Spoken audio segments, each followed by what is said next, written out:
সিলেট নগরীর আরও কিছু এলাকার বন্যার পানি নামছে। পানি কমার সাথে সাথে ছড়াচ্ছে নানা রোগ। এদিকে নদ নদীর পানি কমলেও সুরমা ও কুশিয়ারার দুটি পয়েন্টে এখনও বিপদসীমার ওপর দিয়ে বইছে পানি। এ নিয়ে বিস্তারিত জানাতে যোগ দিচ্ছেন আমাদের সহকর্মী ইয়া মারুফ, সিলেটের সার্বিক বন্যা পরিস্থিতি আমাদের জানাবেন, আর কোন কোন এলাকায় রোগ ছড়াচ্ছে? তানিয়া, সিলেটের সুরমা এবং সুরমা নদীর কানাইঘাট পয়েন্ট এবং কুশিয়ারা নদীর অমলশীত পয়েন্টে এখনও পানি বিপদসীমার উপর দিয়ে প্রবাহিত হচ্ছে। এছাড়া অন্যান্য সবগুলা নদ নদীর পানি কিন্তু বিপদসীমার নিচ দিয়ে প্রবাহিত হচ্ছে গত 3 দিন থেকেই। আর শহরের সব জায়গা থেকেই পানি নামা শুরু করেছে এবং পানি নেমেও যাচ্ছে, অনেক জায়গা শুকিয়ে গেছে। তবে পানি নামার সাথে সাথে কিন্তু ময়লা আবর্জনা রয়ে গেছে এবং এই ময়লা আবর্জনা থেকে দুর্গন্ধ ছড়াচ্ছে, রোগ জীবাণু ছড়াচ্ছে। নগরীর তালতলা এবং মির্জাজাঙ্গাল এলাকায় বিশেষ করে এই ময়লা আবর্জনা থেকে চর্মরোগ সহ বিভিন্ন রোগ জীবাণু ছড়াচ্ছে। আর আপনাকে আর কি বিষয় বলি, গতকাল কিন্তু আমরা সিটি কর্পোরেশনের মেয়রের সাথে কথা বলেছিলাম এই ময়লা আবর্জনার ব্যাপারে। তিনি বলেছেন যে আজ থেকেই তাদের পরিচ্ছন্ন কর্মীরা নগরী পরিষ্কার পরিচ্ছন্নতার জন্য নামার কথা রয়েছে।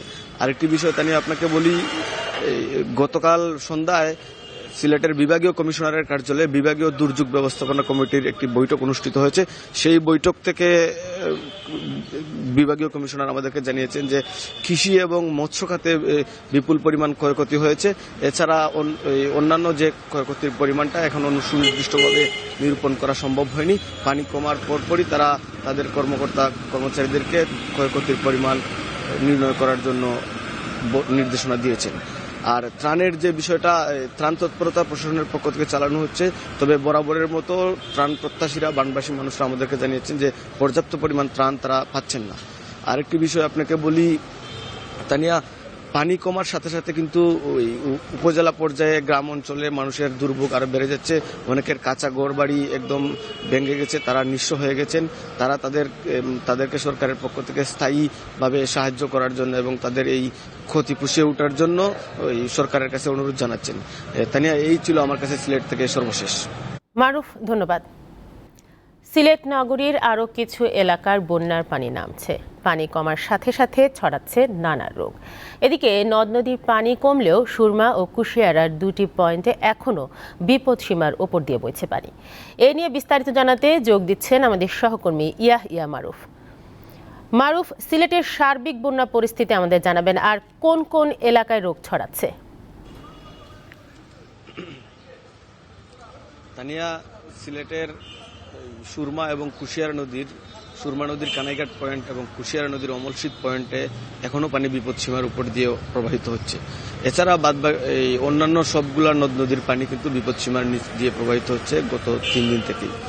আর শহরের সব জায়গা থেকেই পানি নামা শুরু করেছে এবং পানি নেমেও যাচ্ছে, অনেক জায়গা শুকিয়ে গেছে। তবে পানি নামার সাথে সাথে কিন্তু ময়লা আবর্জনা রয়ে গেছে এবং এই ময়লা আবর্জনা থেকে দুর্গন্ধ ছড়াচ্ছে, রোগ জীবাণু ছড়াচ্ছে। নগরীর তালতলা এবং মির্জাজাঙ্গাল এলাকায় বিশেষ করে এই ময়লা আবর্জনা থেকে চর্মরোগ সহ বিভিন্ন রোগ জীবাণু ছড়াচ্ছে। আর আপনাকে আর কি বিষয় বলি, গতকাল কিন্তু আমরা সিটি কর্পোরেশনের মেয়রের সাথে কথা বলেছিলাম এই ময়লা আবর্জনার ব্যাপারে। তিনি বলেছেন যে আজ থেকেই তাদের পরিচ্ছন্ন কর্মীরা নগরী পরিষ্কার পরিচ্ছন্নতার জন্য নামার কথা রয়েছে। আরেকটি বিষয় তা নিয়ে আপনাকে বলি, গতকাল সন্ধ্যায় সিলেটের বিভাগীয় কমিশনারের কার্যালয়ে বিভাগীয় দুর্যোগ ব্যবস্থাপনা কমিটির একটি বৈঠক অনুষ্ঠিত হয়েছে। সেই বৈঠক থেকে বিভাগীয় কমিশনার আমাদেরকে জানিয়েছেন যে কৃষি এবং মৎস্য খাতে বিপুল পরিমাণ ক্ষয়ক্ষতি হয়েছে। এছাড়া অন্যান্য যে ক্ষয়ক্ষতির পরিমাণটা এখন সুনির্দিষ্টভাবে নিরূপণ করা সম্ভব হয়নি। পানি কমার পরপরই তারা তাদের কর্মচারীদেরকে ক্ষয়ক্ষতির পরিমাণ নির্ণয় করার জন্য নির্দেশনা দিয়েছেন। আর ত্রাণের যে বিষয়টা, ত্রাণ তৎপরতা প্রশাসনের পক্ষ থেকে চালানো হচ্ছে। তবে বরাবরের মতো ত্রাণ প্রত্যাশীরা, বানবাসী মানুষরা আমাদেরকে জানিয়েছেন যে পর্যাপ্ত পরিমাণ ত্রাণ তারা পাচ্ছেন না। আরেকটি বিষয় আপনাকে বলি, তানিয়া, পানি কমার সাথে সাথে কিন্তু ওই উপজেলা পর্যায়ে গ্রাম অঞ্চলে মানুষের দুর্ভোগ আরো বেড়ে যাচ্ছে।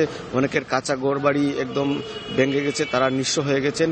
তারা তাদেরকে সরকারের পক্ষ থেকে স্থায়ীভাবে সাহায্য করার জন্য এবং তাদের এই ক্ষতি পুষিয়ে ওঠার জন্য ওই সরকারের কাছে অনুরোধ জানাচ্ছেন। তানিয়া, এই ছিল আমার কাছে সিলেট থেকে সর্বশেষ। মারুফ, ধন্যবাদ।